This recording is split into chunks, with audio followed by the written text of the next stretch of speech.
বুঝতে পারিনি এর আগের জন্মে কোন ভিখারির কাটরা থেকে আমি টাকা চুরি করেছিলাম, নাহলে এত দুরবস্থা হয় কি করে আমার জীবনে।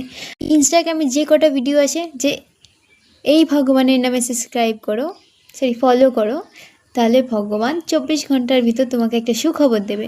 এই ভগবানকে একদম ইগনোর করো না, তাহলে তোমার বিপদ হবে। এই ভগবানকে সাবস্ক্রাইব করো, এই ভগবানের জন্য সাবস্ক্রাইব করো, তাহলে তুমি খুব শীঘ্রই বড়লোক হতে চলেছো। এটাকে শেয়ার করো, 24 ঘন্টার ভিতর তোমার কাছে টাকা চলে আসবে। ভগবান যখন ইনস্টাগ্রাম চেক করে তখন আমি যে ভিডিওগুলোকে লাইক করি বা সাবস্ক্রাইব করি বা ফলো করি, সেই ভিডিওটার কাছে গিয়ে ভগবানের কোনো কাজ পড়ে যায়। তাই জন্য উনি আর সেই ভিডিও অবধি যায় না।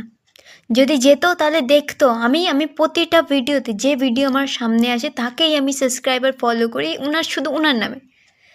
ভগবানের দৃষ্টিও আমার দিকে পড়ে না।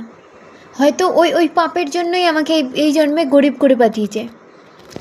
এত কিছু করার পর যারা দেখি যারা যে সমস্ত ভিডিওতে লাইভ করে তারা শুধু নাম লেখে, তাদের সাবস্ক্রাইবার প্রায় 7 লক্ষ, তারপর 80,000 এরকম সাবস্ক্রাইবার, আর আমি ঠ্যাঙ্গা বাবাজি কা ঠুন্না।